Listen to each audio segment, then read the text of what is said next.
My name is Brendaniel. I didn't believe that Ghost Adventures was a good show for the wrong reasons until I sat down and really watched it.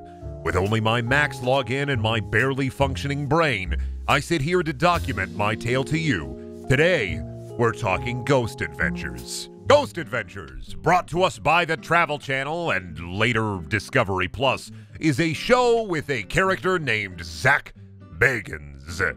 Sorry, the main character of life, Zak Bagans. A man who exudes so much feral, I am the most important man on earth energy that even your weird uncle would stand in awe at the weight of his ego. Now, they say it takes a village, but if you were to believe Zak, then he is that village, and that village is also haunted. I myself am a skeptic, so talking about Ghost Adventures, remember that this will be from the lens of somebody who doesn't believe in ghosts. Zak likes to talk directly to the skeptics as some sort of straw man own zone, but I like to think that he's speaking personally to me whenever he mentions them, so I can save up all of that vile energy that builds up within me, and I'll spurt and spout it off as I watch his garbage show. I mean, hey, I'm watching. Also, if you believe in ghosts, then this video might not be for you. I won't try to make you not believe in ghosts, but if ghosts are real, then why hasn't one sucked me off like Dan Aykroyd's sex ghost experience? Checkmate, ectoheads. There's a lot of Ghost Adventures. A lot of Ghost Adventures. 23 seasons with a 24th on the way, 260 episodes, and around 51 episodes categorized as specials. So there be a lot of Bagans. There's also almost 2, maybe 3 distinct eras of Ghost Adventures that I would like to talk about today. People tend to split it up into pre-Nick Groff and post-Nick Groff. Let's hear you laugh.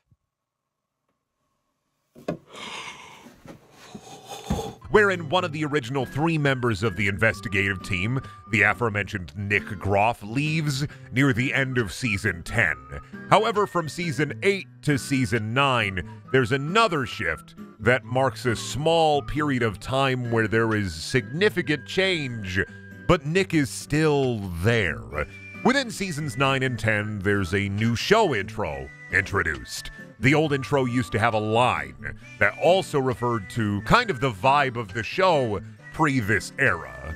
With no big camera crews following us around, I am joined only by my fellow investigators Nick Groff and Aaron Goodwin. Now that that line is no longer there, we can assume there is a big camera crew, and while assuming makes an ass out of you and me, this helps us definitively split Ghost Adventures into 3 distinct eras. There's Ed Hardy Zak, seasons 1 through 8, Take Me Seriously Zak, which are seasons 9 and 10, and finally, Please Take Me Seriously Zak, which are seasons 11 to now, the current era we are in and have been in for quite some time. Ed Hardy Zak is a lot more fun, but still provides reasonable paranormal evidence. Your orbs, your little vibes, and your spirit boxes, they don't take everything super duper seriously either, and they still also remember that they're a Travel Channel show. So they sometimes do goofy things, and it gives you the most wonderful tonal whiplash. This is also the era wherein Zak wears some of the most amazing outfits I have ever seen in my life, but I'm pretty sure that if I tried to pull off some of these fits, I would be bullied out of the Walmart. Ed Hardy Zak era Ghost Adventures is also far more tame with reenactments, but uses a ridiculous amount of flashing and blurring and shaking effects. If you're familiar with editing software, this era might be some of the funniest of the series just for the sheer amount of quick cuts and fast flashing and shaking. But if you are afflicted with brain doesn't like flashing lights, then I may stay away from this season, and maybe the show in general. It can be a lot. Take Me Seriously Zak era is when things start to ramp up a little bit. There's more dubious evidence, and things start to become more about feelings and emotions overtaking them, more so than hard paranormal evidence like recordings and gorbs, ghost orbs. Please Take Me Seriously, Zak is the best of the best and the worst of the worst. The editing budget is higher, the goofy factor is higher, and the evidence faking factor is higher. It feels like once Nick left, then all bets were off the table, and it was time to get as weird and wonderful as possible. The evidence faking is off the charts. The eyewitnesses start to get more and more goofy. Zak wants to talk about his dumb haunted mansion a bunch. It's every element that you would find hokey catapulted to a billion. However, my personal experience with Please Take Me Seriously, Zak might be a little curated, so I'm sure there are plenty of stinkers where almost nothing happens still within this pile. So now that you have gotten a quick introduction into the world of Ghost Adventures, let's talk about it and why you should watch it, but with friends and beer. We're going to simplify this a little bit, so we're not talking for 9 hours about Ghost Adventures in some incredibly long and repetitive video essay that you'll half listen to while playing Minecraft. We'll be covering 2 episodes and talking about them, which you can still play some of these videos while playing Minecraft. And some of my friends are video essayists, so watch long-form content if you like it, I guess. I wanted to at first touch on a Take Me Seriously, Zak episode before we jump into the realm that is Bagans, mostly to show you the vibe before everything started to get really, really insane. Season 9, Episode 5, The Fear Factory, which if you're watching on Max, it's all going to be screwed up because somewhere along the line, they just missed Season 10 in the Ghost Adventures tab or show category, so there's just a full Season 10 quote-unquote missing, even though it's not actually missing. They just messed it up because Discovery is a dumpster fire. Anyway, Season 9, Episode 5, The Fear Factory, may be my favorite episode of this era, mostly because it's got a little bit of that later insanity, and the fact that they talk about Satan at an actual haunted house attraction with a person who plays Satan at that haunted house. The key moments in this episode and in the production of Ghost Adventures itself is thus: Zak talks about a location, Zak talks to eyewitnesses about paranormal phenomena, and Zak rides in a fire truck, and also the other guys are also there with him in the fire truck. Now, this doesn't happen every episode, but it really should. I think Ghost Adventures would be a lot better if Zak Bagans came to the scene in a fire truck, like he was a Spectre detector. The best way I can describe Zak without incurring a lawsuit is he's kind of a big baby. I'm also sure that said big baby won't invite me on his show anytime soon, but he really should. I'm cool. You can stick me in a dark hole for hours and hours with just a little water. What are the ghosts gonna do? Feel at me?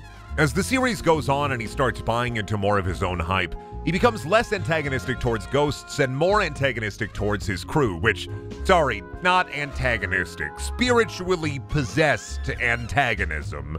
Zak will send his crew members off into dangerous situations or scary places alone, or have some old person shoot a gun with blanks at his crew members without telling them to try to provoke a fear response, like in Season 9, Episode 12.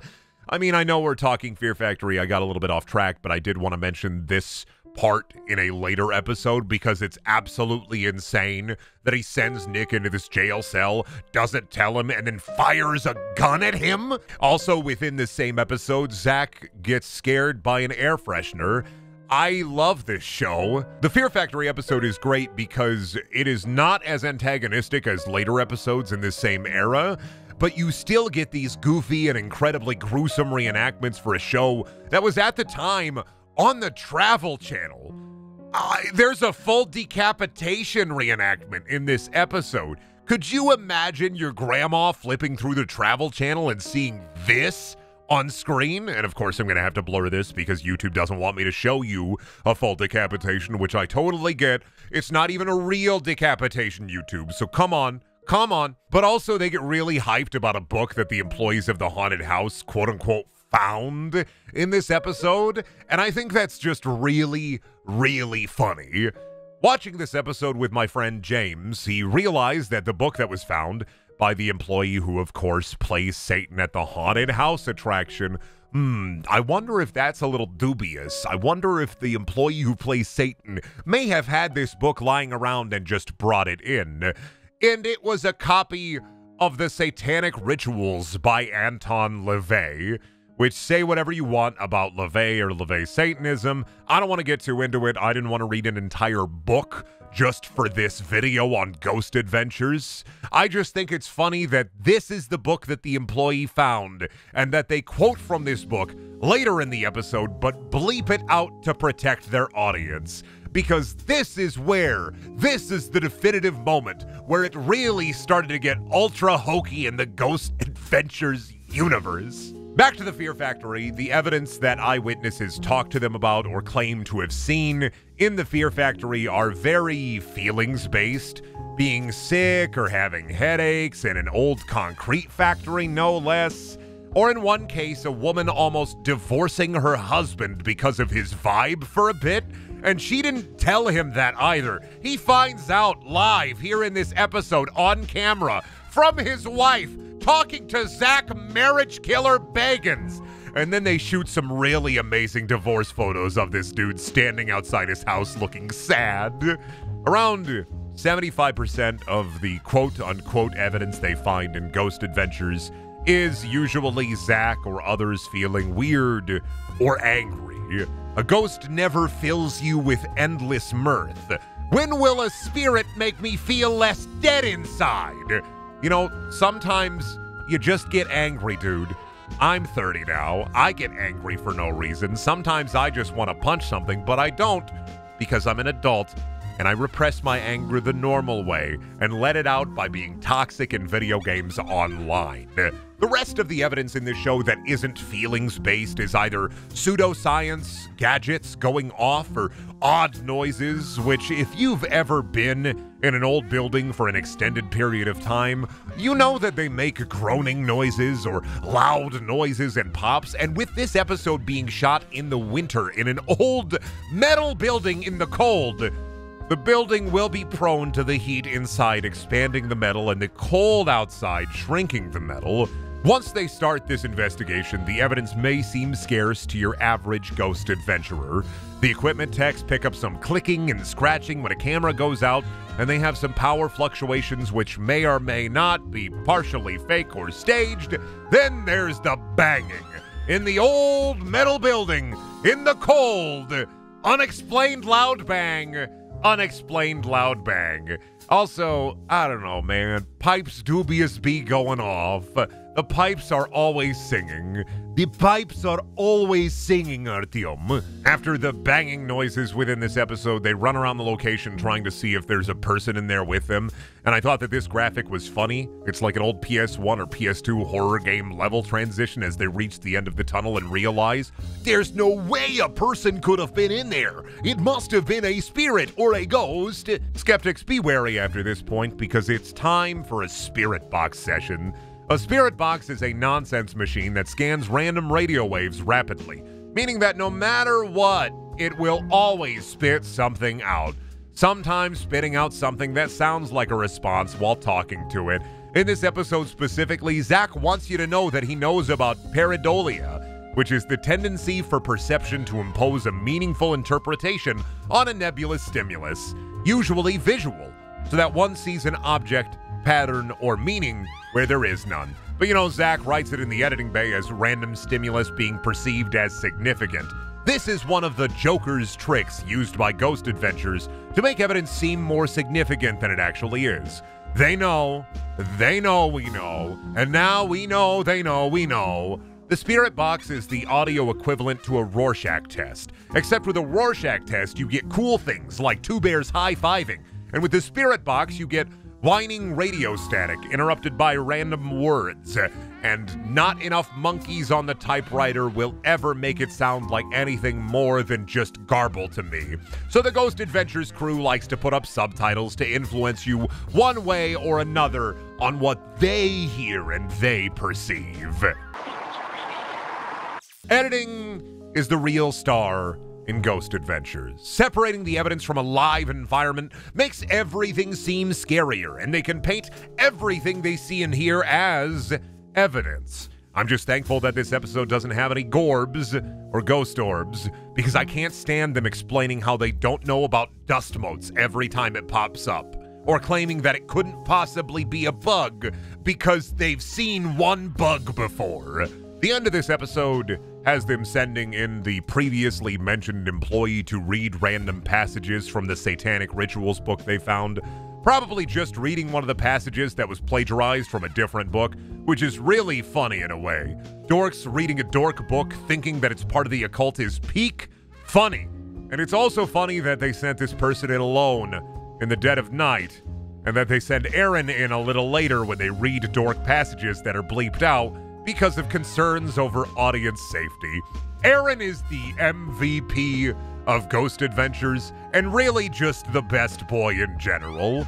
Zak likes to send him off on these little solo adventures because Zak doesn't want to go in the super scary place. And also, anytime that Aaron feels as though he is quote-unquote influenced by a spirit, Zak also starts to get influenced by a spirit in a more chaotic and cool way.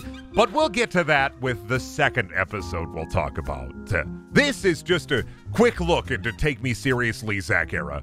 I'm about to dive into something much funnier. Please Take Me Seriously, Zak era.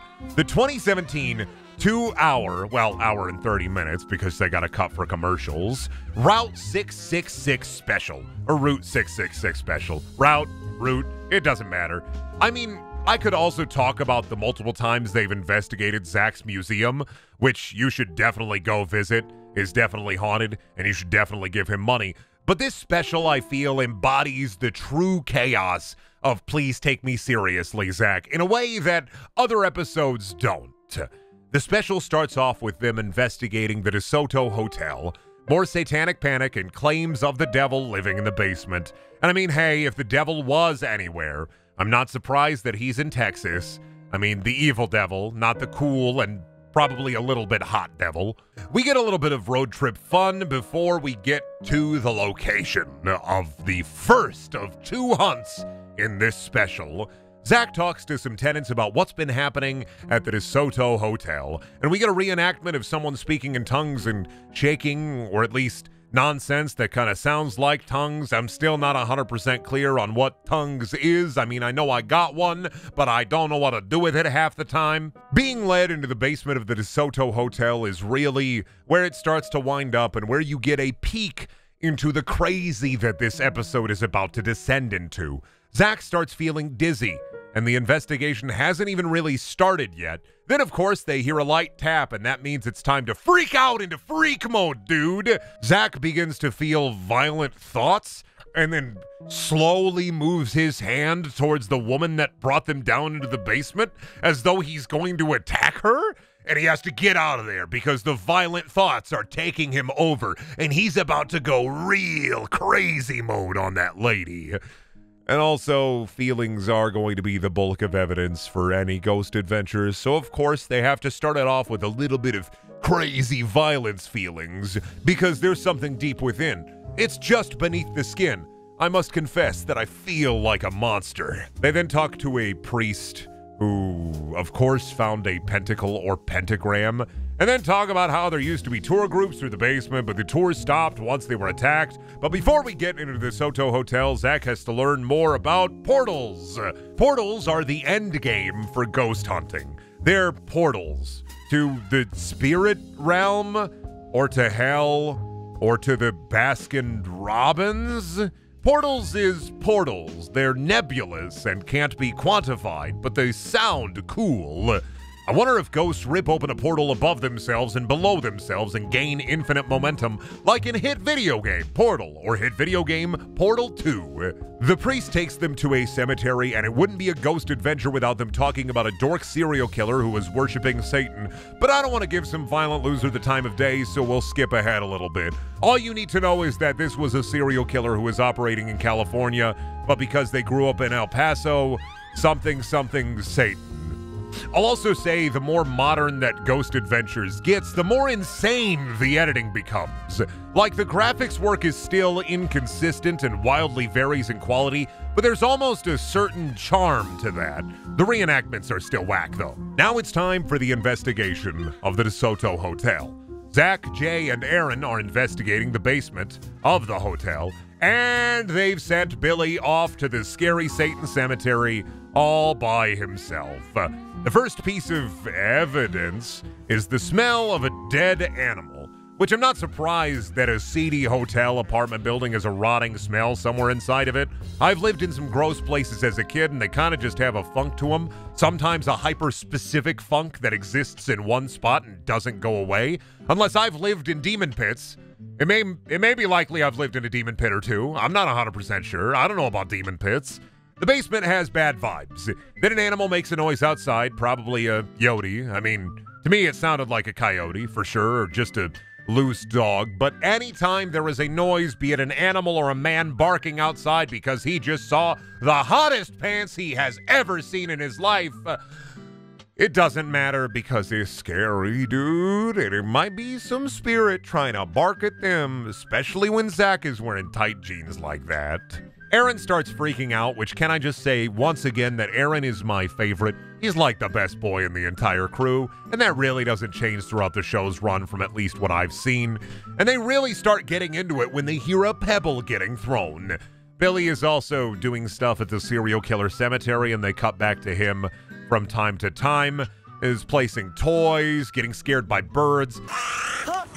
And also, Billy sees just 3 straight people in the background, and you can see cars going by. So this cemetery isn't that far away from a road, but it's 3 people in the background, clearly, and they make it out to be like, it must be demons or the work of some weird creature. That they don't appear to be living people. But it's just 3 guys hanging out in the cemetery, probably doing a little bit of dabbling or a little bit of goofing.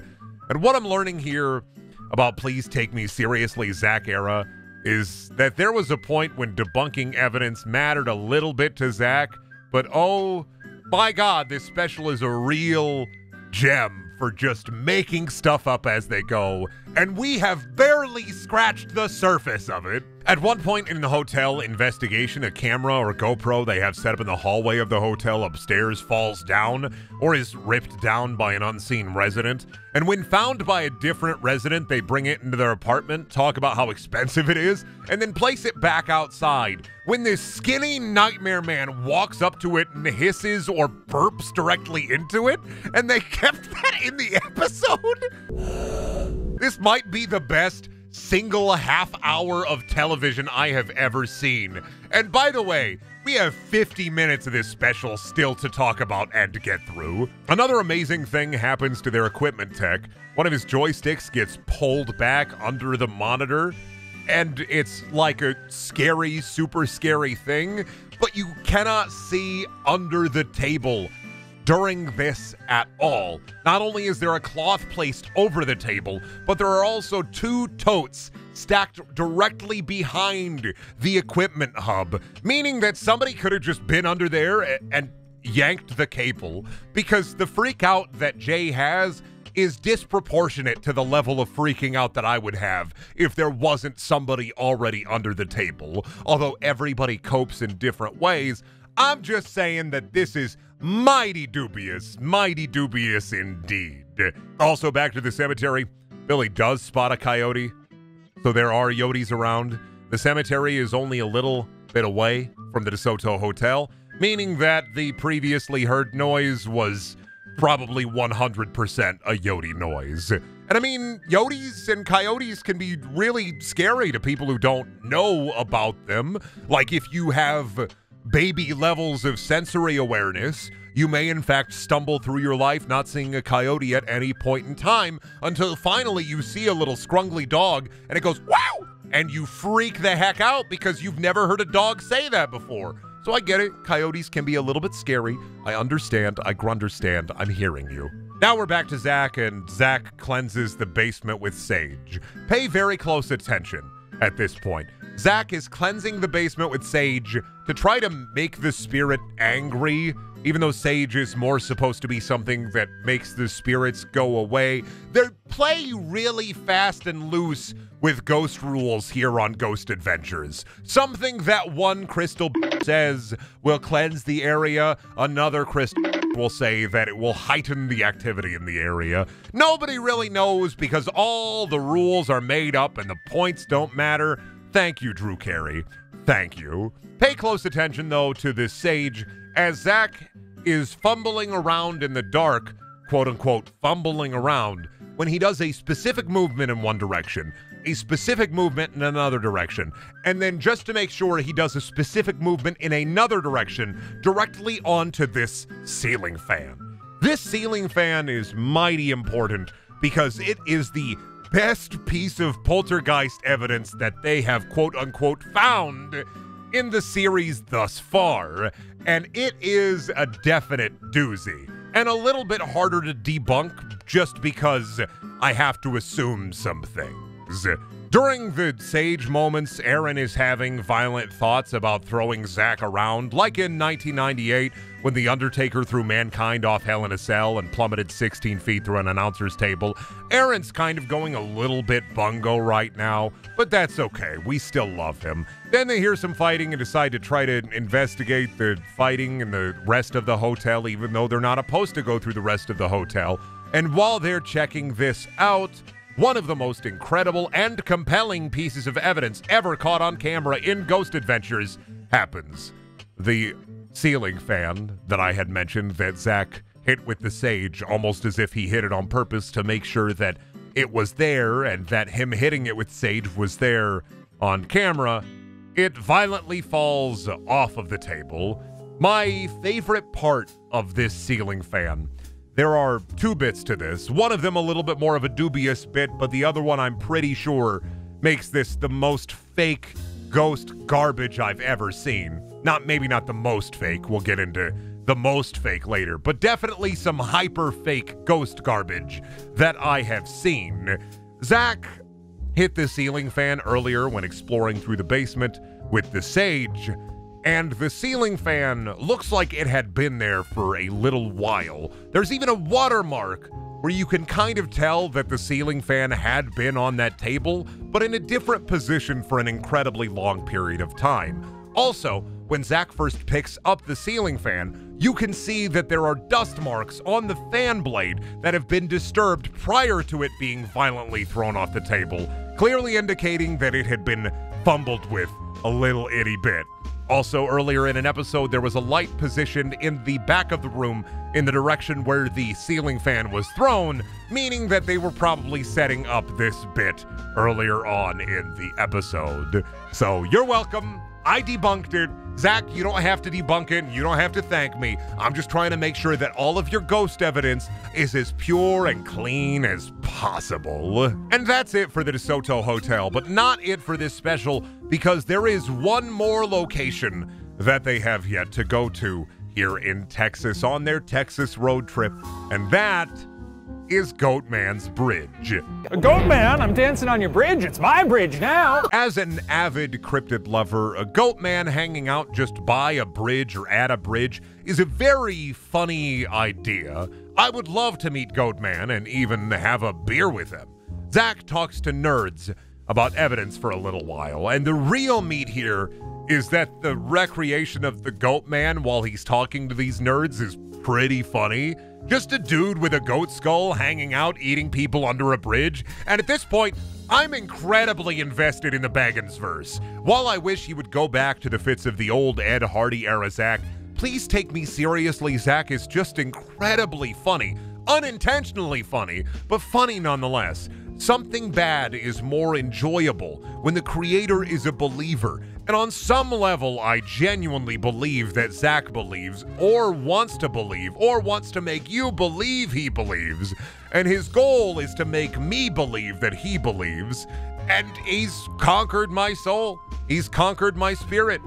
Conquered it. Also, I would just stick to skipping some of the evidence here because one of the women he talks to says that she was taking out her ghost anger on her son and husband, and anytime someone uses spirits or ghosts as evidence for bad behavior or bad vibes, I'm always a little greasy feeling and goofed out, and sometimes Ghost Adventures will make you feel a little greasy whenever they get into stuff like this. But hey, we're going to talk about some more goofy ghost hijinks. The Ghost Adventures crew's still photographer, Ashley, starts to feel anxious, and of course this mimics the emotional evidence presented by the eyewitnesses to try to provide a core of belief so that you immediately start going, "Whoa, that's crazy!"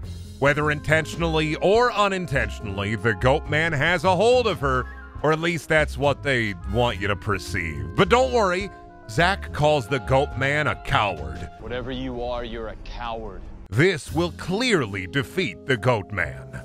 Moving on to the actual investigation part of this episode, they send Billy alone on a boat, which poor Billy, alone again, and this time on a boat that is slightly taken water, just down the river. Billy doesn't capture anything during this time. They just send him 3 miles down the river on a boat. He talks a little bit, and then he comes back.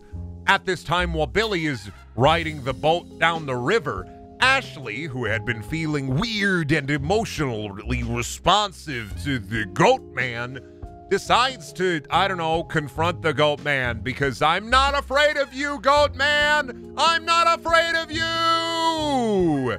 But actually, she was afraid of him.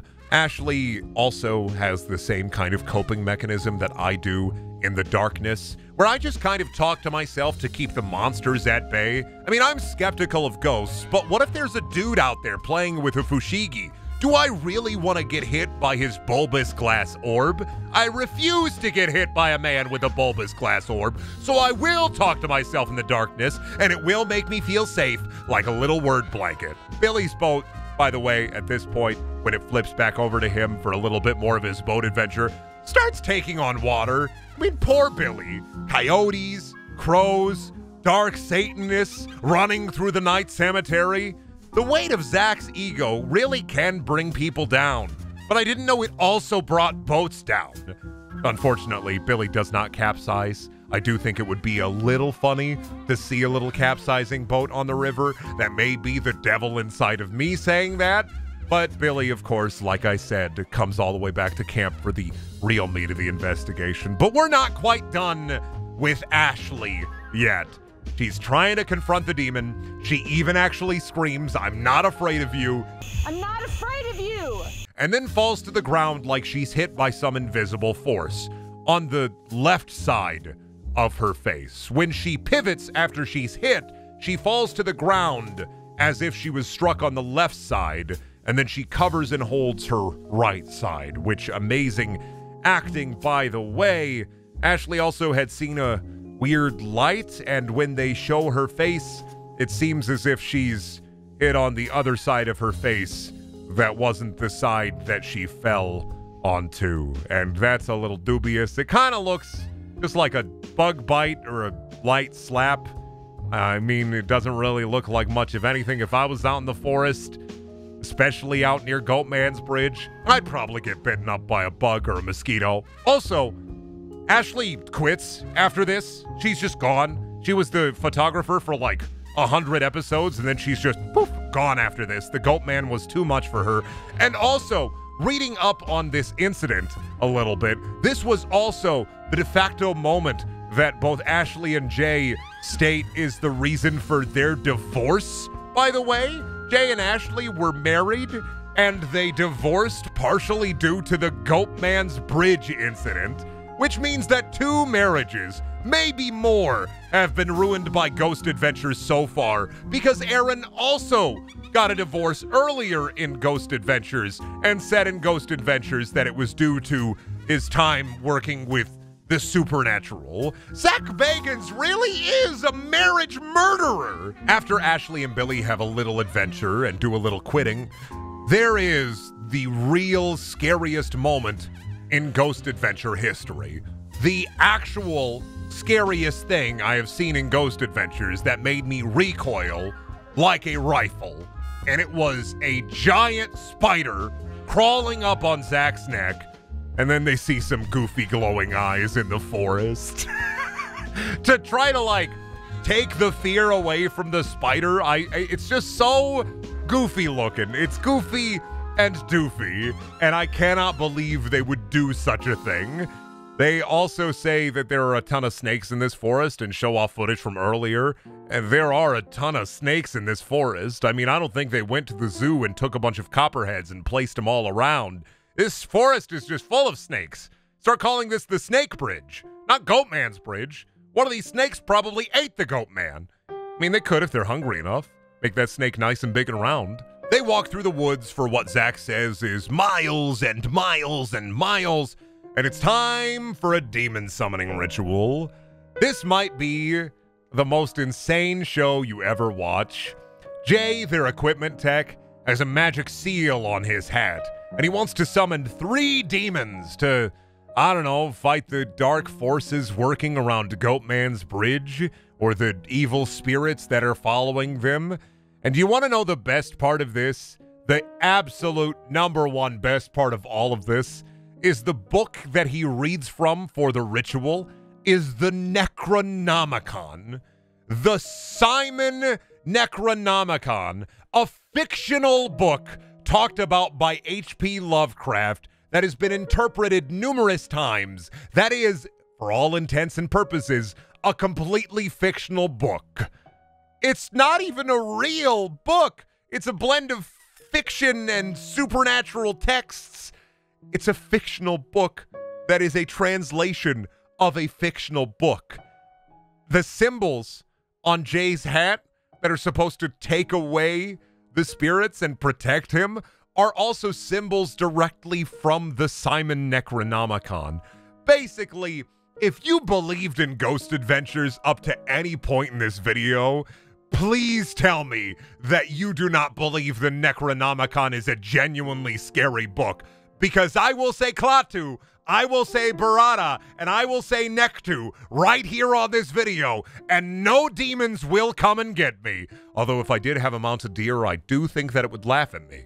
While this ritual is going on, there's a lot of waffling from the crew, a lot of will they, won't they, we don't wanna, and some spirit box shenanigans. They talk about Steve, the spirit of Steve. I don't like the spirit box. It's just random noise, and you can interpret it in so many different ways. And then Billy and Zak leave Aaron and Jay all by themselves to finish their funny ritual. Then, of course, they stand outside of the circle of protection. Remember when I had mentioned earlier that they really don't understand what is protecting them from spirits and what is summoning spirits? The circle of protection is one of those things where they genuinely are so blockheaded that they don't understand that in demon summoning rituals, being inside of the circle can mean that you're protected, or it can be where the demon is trapped there within. So they just get really confused about it and are scared because this is scary, and they got a knife and a Necronomicon and a big fire.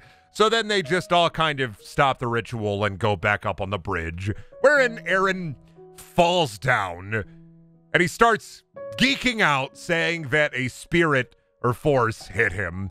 And of course, Aaron, who had been recording this entire time with the same camera, doesn't have any camera footage suspiciously of the moment that he falls or leading up to the moment that he falls. And then his camera is lightly sat on the ground with the battery oh so gently out of it for us in the audience to understand. Oh, the ghost knocked his camera out, unlatched the safety, took the battery out of the camera, and then gently placed it on the ground. None of his footage was corrupted. It was straight up just a, hey, I'm going to stop recording, I'm going to take the battery out, I'm going to fall down, and we are going to say that the spirits got me. I genuinely love this bit because it's so transparent, much like a ghost would be, that you genuinely cannot fathom somebody falling for this, even though you know that there were a ton of people that fell for it. But we have yet to get to the most crazy thing I have ever seen Zak Bagans do. The most psycho thing that Mr. Bagans decides to do. Back on the bridge, Aaron is fine-ish now, but he says that he feels like he's 20 feet tall, dude. Like I'm 20 feet tall, bro, and I'm just like, oh. Like one of those guys in a monster movie, and I don't know what that means. The Goat Man made him go Godzilla mode, and then Zak. Oh my God, Zak cannot be outdone. If Aaron went Godzilla mode, then Zak starts going Shin Godzilla mode.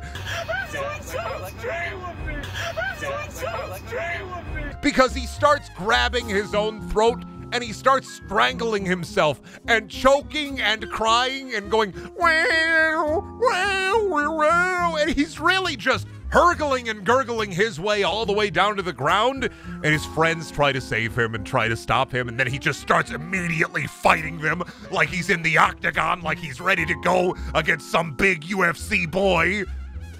These are real freak hours for Zak Bagans. He releases the goblin screech as he chokes himself. The Goat Man has him now, dude, and it's time to wrestle. And so ends the tale of the Goat Man's bridge and the evidence there within. You can believe that the evidence was fake or unfake, but I just wanted to say that this is one of the most entertaining hours and a half of television I have ever seen, regardless of whether or not I believe in the evidence presented there within. There have been some great road trip comedies throughout the years, but really this one takes the cake for me. Ghost Adventures Route 666 perfectly embodies Please Take Me Seriously, Zak. So, we've talked about these 2 episodes. What's the point, Brendaniel? Why watch Ghost Adventures over a 4-season prestige television show with 1 billion awards that'll make my jorts so tight they'll cut off all circulation in my legs, only for the firefighters to come to my house with the jaws of life to get these britches off? Imagine yourself on a lazy Sunday, or whatever day you have off. It doesn't have to be a Sunday. You're sitting on your couch and you've just made a bowl of popcorn. The rain is pitter-pattering across your window, and there's no sounds, no anything other than the comforting fall of the rain. It's cozy. You're safe. Wouldn't you be enticed to watch some dork fumble around in the dark looking for scary ghosts for a few minutes or a few hours even? You don't have to think. You just want to laugh. It may not be your heartiest laugh. It may not be a kind one. But I have to thank Mr. Bagans for his terrible, terrible show. There's value in it. Not the value that he's looking for, but value nonetheless. Even if he's a weirdo, or a con man, or just kind of a dick, Zak Bagans is a treasure. Or trash, but you know the saying, trash is treasure and all that jazz. I wouldn't say that you should binge Ghost Adventures and all of its content, or even watch as much of it as I have, but I will say that a few random episodes in the comfort of friends might be some of the best fun you have, as it has been for me. So thanks, Zak. Zak Bagans. Thank you for watching. Please check out my other videos. There are also things. I hope this video brought you a little bit of joy, and I hope that I can make more videos that make you go, whoa, cool video.